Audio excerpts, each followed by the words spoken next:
সেন্টারে স্বাগত জানাচ্ছি। আমি ডিসি মিডিয়া মোহাম্মদ তালেবুর রহমান।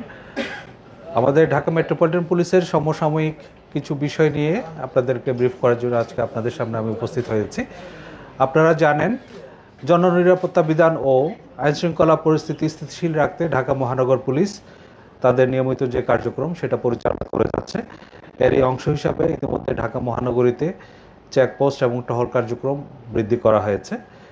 ডিএমপির যে গত 24 ঘন্টায় আমাদের জননিরাপত্তা বিধানে দুই পালায় 441টি টহল টিম মোতায়েন ছিল। এর ভিতরে দিনে 259টি এবং রাত্রে 221টি। এর বাইরে ফুট পেট্রোল ছিল আপনার 212টি, পেট্রোল টিম ছিল 212টি, ফোর্ড পেট্রোল 20টি এবং হোন্ডা মোটর পেট্রোল টিম ছিল 27টি। এছাড়া বিভিন্ন গুরুত্বপূর্ণ এবং কৌশলগত স্থানে আমাদের 66টি চেকপোস্ট স্থাপন পরিচালনা করা হয়। গত 24 ঘন্টায় মহানগরের বিভিন্ন স্থানে অভিযান পরিচালনা করে বিভিন্ন অপরাধে জড়িত মোট 186 জনকে গ্রেফতার করা হয়। গ্রেফতারকৃতদের মধ্যে রয়েছে ডাকাত, 5 জন চোর, 13 জন মাদক কারবারি, 2 জন প্রতারক এবং 12 জন বিভিন্ন পরোয়ানাভুক্ত অন্যান্য আসামি। অভিযানকালে 11টি মোবাইল ফোন, একটি বাস ও নগদ 13,180 টাকা উদ্ধার করা হয়। এছাড়া এই সময়ে 10,065 পিস ইয়াবা, 1 কেজি 40 গ্রাম গাঁজা, 74 গ্রাম বোতল ফেন্সিডিল এবং 1 গ্রাম হেরোইন উদ্ধার করা হয়। আপনারা জানেন, মাদক এবং অন্যান্য যে অভ্যাসগত অপরাধী তাদের বিরুদ্ধে আমাদের যে নিয়মিত অভিযান সেটা অব্যাহত রয়েছে।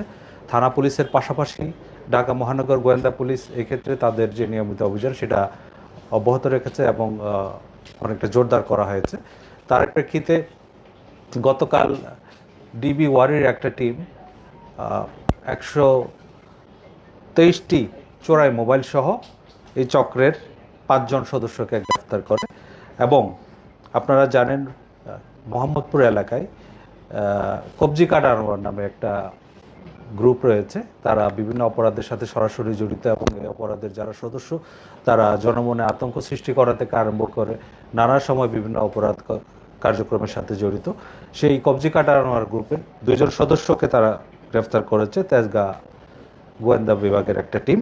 এই 2 জনের নাম হচ্ছে মোহাম্মদ নিশাত এবং মোহাম্মদ রাসেল ওরফে পেস্টিং রাসেল। এছাড়া আপনারা জানেন, রাজধানীর গুলশানের সাবেক সংসদ সদস্যের বাসায় গিয়ে 50 লাখ টাকা চাঁদা দাবি মামলার একটা ঘটনায় 5 জন রিমান্ডে রয়েছে। তাদের একজনের বাসা থেকে 2,25,00,000 টাকার একটা চেক উদ্ধার করা হয়েছে এবং এই ঘটনার প্রেক্ষিতে পৃথক একটি মামলা কলাবাগান থানায় প্রক্রিয়াধীন রয়েছে।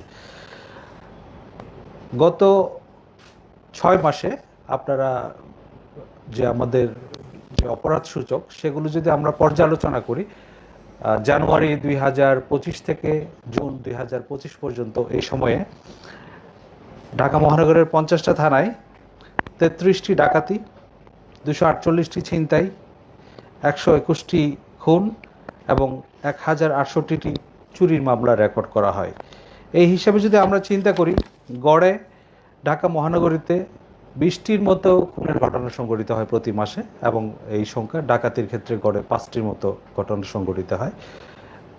গত 6 মাসের যে অপরাধ সূচক সেটা বিশ্লেষণ করলে আমরা দেখতে পাই এই সময়ে গড়ে 46টির মতো ছিনতাই মামলা রেকর্ড করা হয়েছে। এবং আরেকটা বিষয় যেটা অনেকেই আপনারা হয়তো উদ্বিগ্ন, আমরা সেটা খুব গুরুত্ব দিয়ে দেখছি। আমাদের কাছে যখনই কোনো অভিযোগ আসে সেটা আমরা অবশ্যই মামলা হিসাবে রেকর্ড করি, সেটা হচ্ছে চাঁদাবাজি। গত 6 মাসের পরিসংখ্যান আমরা দেখছি ডিএমপিতে গড়ে প্রায় প্রতি মাসে 70টির মতো চাঁদাবাজির ঘটনা রেকর্ড করা হয়। এখানে চাঁদাবাজি শুধুমাত্র এককভাবে চাঁদাবাজি না, হয়তো কোনো চাঁদাবাজির সেকশন থাকলে সেটাও কিন্তু চাঁদাবাজির মামলা হিসেবে আমরা ধরেছি। তো সার্বিকভাবে বলতে গেলে ডিএমপির বর্তমান যে আইনশৃঙ্খলা পরিস্থিতি সেটা আমরা স্থিতিশীল আছে বলে মনে করি। এর বাইরে আমরা যে আমাদের নিয়মিত পুলিশি কার্যক্রম সেটা অব্যাহত রেখেছি। আমাদের দুটো বিষয় রয়েছে, একটা হচ্ছে অপরাধ প্রতিরোধে যে প্রিভেন্টিভ যে কার্যক্রমগুলো সেগুলো, এবং যেসব ঘটনা ঘটে যাচ্ছে সেগুলো আমরা দ্রুত সময়ের ভিতরে রহস্য উদ্ঘাটন করে সেটা ডিটেকশনের কাজ। আপনারা জেনে আনন্দিত হবেন, সাম্প্রতিক সময়ে যেসব চাঞ্চল্যকর ঘটনা ঘটেছে বেশিরভাগ ক্ষেত্রেই আমরা সেগুলো রহস্য উদ্ঘাটন করতে সক্ষম হয়েছি এবং যারা এইসব ঘটনার সাথে জড়িত ছিল তাদেরকে আইনের আওতায় নিয়ে আসতে সক্ষম হয়েছি। তার একটা অন্যতম উদাহরণ হচ্ছে সম্প্রতি রাজধানীর যে চাঞ্চল্যকর সোহাগ হত্যা মামলা। আপনারা জানেন ইতিমধ্যে এই ঘটনায় 12 জনকে গ্রেফতার করা হয়েছে এবং তার মধ্যে 9 জন স্বীকারোক্তিমূলক জবানবন্দি প্রদান করেছে। এই ক্ষেত্রে এজাহার নামীয় এবং এজাহার বহির্ভূত গুরুত্বপূর্ণ আসামি যারা রয়েছে তাদেরকে আমরা গ্রেফতার করেছি এবং আর যারা পলাতক রয়েছে তাদেরকেও গ্রেফতার প্রক্রিয়াধীন রয়েছে। আর একটা বিষয় আমাদের নিয়মিত কার্যক্রম যেটা ট্রাফিক ব্যবস্থাপনা। ট্রাফিক ব্যবস্থাপনার ক্ষেত্রে আমরা নিত্য নতুন কৌশল অবলম্বন করছি এবং বিভিন্ন স্থানে আমরা কিছু পরীক্ষামূলক ডাইভারশন দিচ্ছি এবং এসব ক্ষেত্রে দেখা যায় সেগুলো খুব ইতিবাচক ফলাফল নিয়ে আসছে। তথাপি কিছু ট্রাফিক আইনে বেশ কিছু মামলাও প্রতিদিন রুজু হয়। গত 24 ঘন্টায় এরকম 2845টি মামলা রুজু হয়েছে এবং এর মধ্যে 282টি গাড়ি ডাম্পিং করা হয়েছে এবং 93টি গাড়ি রেকার করা হয়েছে। আমরা প্রত্যাশা করি নগরবাসী তারা সড়ক পরিবহন আইন মেনে চলবেন এবং নগরের যে ট্রাফিক শৃঙ্খলা সেটা মেনটেন করার জন্য পুলিশকে যথাযথভাবে সহায়তা করেন। আমরা ঢাকা মহানগরের পক্ষ থেকে নগরবাসীর সার্বিক নিরাপত্তা এবং নির্বিঘ্ন চলাচল নিশ্চিত করতে আমরা আন্তরিকতার সাথে কাজ করছি। আপনাদেরকে আমরা আহ্বান জানাচ্ছি সবাই আইন মেনে চলবেন, কোনোভাবেই আইন নিজের হাতে তুলে নেওয়া যাবে না এবং যে কোনো ক্ষেত্রে অপরাধ এবং অপরাধীদের সম্পর্কে কোনো তথ্য থাকলে নিকটস্থ থানায় অবহিত করবেন, পুলিশ তাৎক্ষণিক ব্যবস্থা নেবে। আমরা ঢাকা মহানগর পুলিশ সবসময় আপনাদের পাশে আছি, থাকবো। আসসালামু আলাইকুম, সবাইকে অনেক ধন্যবাদ। আমাকে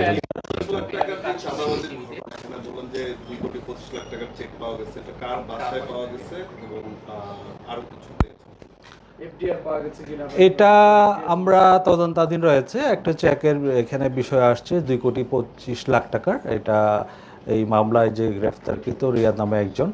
আমরা অন্যান্য বিষয়গুলো তদন্ত করছি, এটা অব্যাহত আছে। এই ঘটনায় যে আরো একবার চাঁদা পেয়েছিল তখন তারা কেন পুলিশকে ইনফর্ম করেনি? এটা কি তাদের কি করা হয়েছে কিনা? আসলে কেন চাঁদা দিল আর কি? জি, এটা খুব গুরুত্বপূর্ণ। আগেই যদি ইনফর্ম করতে হয় তো পরবর্তী অপরাধগুলো ঠেকানো যেত। আমরা বিষয়গুলো খতিয়ে দেখছি কি কারণে তারা চাঁদা দিয়েছিল বা এক্ষেত্রে তাদের কোনো দুর্বলতা আছে কিনা সে বিষয়গুলো আমরা খতিয়ে দেখছি। রিমান্ডে থাকা সমন্বয়করা আরো বেশ কয়েকজন ব্যবসায়ীর কাছ থেকে টাকা নিয়েছে। প্রাথমিক জিজ্ঞাসাবাদে জানা গেছে কিনা কতজনের কাছ থেকে তারা টাকা নিয়েছে এবং তাদের অ্যাকাউন্টে অস্বাভাবিক লেনদেনের তথ্য পাওয়া গেছে এবং এই টাকাটা তাদের উপরে নেতাদের কাছেও ভাগ বাটোয়ারা হয়। মানে এই জিজ্ঞাসাবাদে এই পর্যায়ে কি কি তথ্য এরকম পেয়েছেন? আসলে এখানে যারা জড়িত ছিল আমি এটা মনে করি কোনো দলীয় পরিচয় কারো কাছে মুখ্য বিষয়টা। আমরা যে সম্ভাব্য কারণগুলো এবং এখানে যারা জড়িত ছিল তারা ব্যতীত আর অন্য কেউ আছে কিনা সেটাও আমরা তদন্ত করে দেখছি। আশা করি তদন্ত শেষে এগুলো বিস্তারিত জানা সম্ভব হবে। যেটা হচ্ছে যে আইন শৃঙ্খলা পরিস্থিতি আশঙ্কা করে সতর্কবার্তা জারি করেছে পুলিশ সদর দপ্তর সারা দেশে, মানে আগামী কয়েকদিনের জন্য। আসলে এই বিষয়ে ঢাকা মহানগরীতে বিশেষ করে একটি রাজনৈতিক দল যারা মানে পলাতক তারা আইন শৃঙ্খলা পরিস্থিতি অবনতি ঘটাতে পারে, আপনাদের কাছে আসলে কি ধরনের মেসেজ আসছে? এই ব্যাপারে আমাদের পদক্ষেপ আমরা যে কোনো সময় সতর্ক রয়েছি যে কোনো অরাজক পরিস্থিতি মোকাবেলা করার জন্য ডিএমপি তার পূর্ণাঙ্গ সক্ষমতা নিয়ে কাজ করছে। এই ক্ষেত্রে যদি কেউ আইন শৃঙ্খলা অবনতি করার চেষ্টা করে সেটা আমরা অবশ্যই আইনানুগভাবে মোকাবেলা করব। এর বাইরে আমাদের যে গোয়েন্দা তথ্য যেগুলো থাকে সেগুলো কাজে লাগিয়ে আমরা আইন শৃঙ্খলা পরিস্থিতি স্বাভাবিক রাখার জন্য চেষ্টা করছি।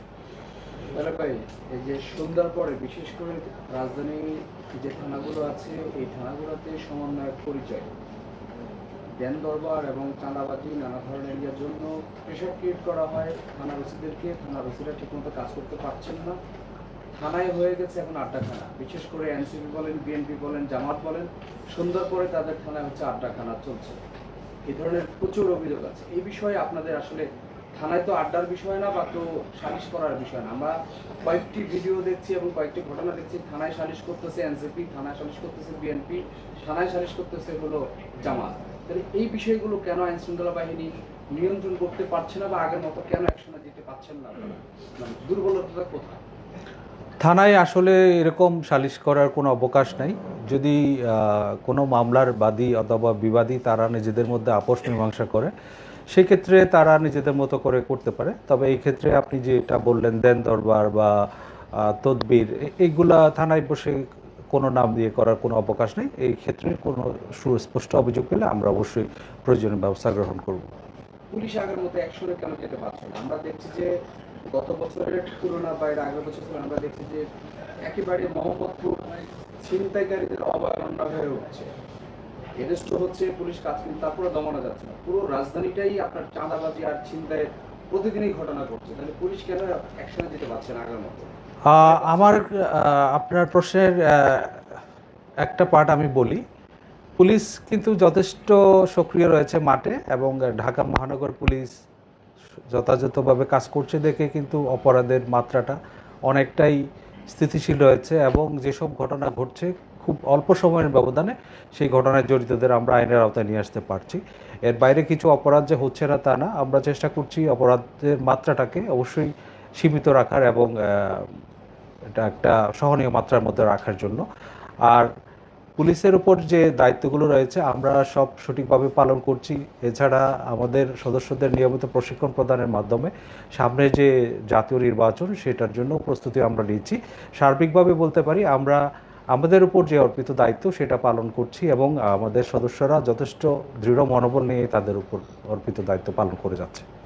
সাম্প্রতিক সময়ে আমরা হলো কিছু ঘটনা দেখেছি যে থানা থেকে অভিযুক্তদেরকে গ্রেপ্তার করা হয়েছে। সেই গ্রেপ্তারকৃত অভিযুক্তদেরকে বিভিন্ন রাজনৈতিক দল জোরপূর্বক হলো নিয়ে গেছে।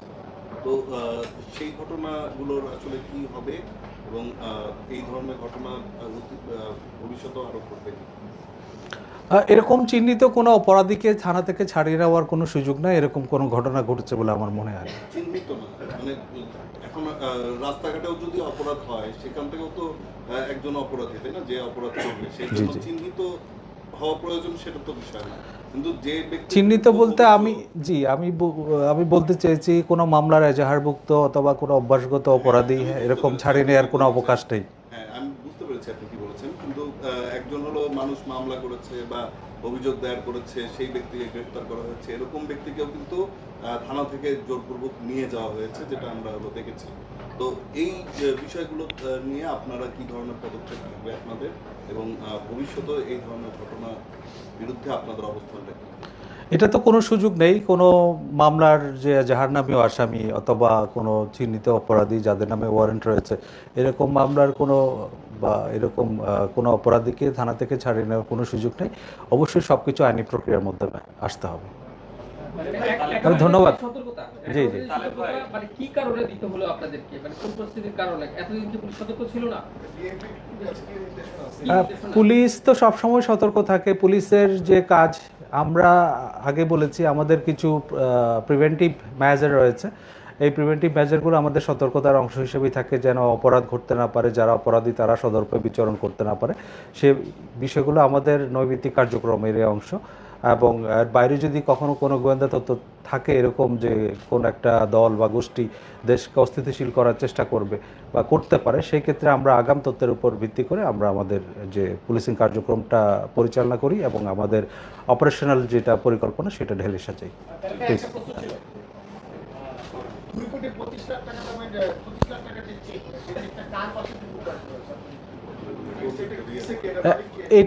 এটা তদন্তাধীন রয়েছে। এটা রিমান্ডে থাকা জনৈক রিয়াদ নামে একজনের বাসা থেকে পাওয়া গেছে।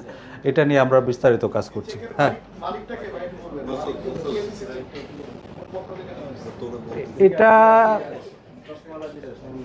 এটা এখনো আমরা নিশ্চিত হতে পারি না, এটা নিয়ে আমরা কাজ করছি। হ্যাঁ, মাসুদ ভাই কি বলছিলেন? সোহাগ হত্যা যেটা বললেন, জি জি, প্রধান আসামি নিয়ে কিছুদিন আগে মানববন্ধন হয়েছে। নানমু নামে একজনকে গ্রেফতার করা হচ্ছে না, পরিবার মানববন্ধন করলে তাকে দাবি জানাবে। আমরা গতকালকে একজন গ্রেফতার হয়েছে, সে কি নানু না নানু একমাত্র তাকে গ্রেফতার করা হচ্ছে। এখানে বিষয়টা হচ্ছে আমরা এজাহার নামেও 19 জন আসামি ছিল এবং এজাহার বহির্ভূত আরো 20 থেকে 25 জন ছিল। আপনারা দেখেছেন এখানে যে পাথর নিক্ষেপকারী যে ভিকটিম সোহাগের উপর নির্দয়ভাবে যে পাথর নিক্ষেপ করেছে সে কিন্তু প্রাথমিকভাবে এজাহারভুক্ত ছিল না, তথাপি তাকে আমরা কিন্তু আমাদের যে তদন্তের মাধ্যমে প্রাপ্ত হয়ে তাকে গ্রেফতার করেছি। আর অন্য আসামি যারা রয়েছে তাদেরকেও আমরা গ্রেফতারের জন্য আমাদের কার্যক্রম অব্যাহত রেখেছি এবং আমরা এটা দায়িত্বহীনভাবে বলতে পারি এই মামলার যারাই জড়িত থাকুক না কেন তাদেরকে অবশ্যই আইনের আওতায় নিয়ে আসতে হবে এবং সেই বিষয়টা মাথায় রেখে আমরা আমাদের যে পুলিশি যে তদন্ত সেটা পরিচালনা করছি। ধন্যবাদ সবাইকে আজকের মতো। আসসালাম।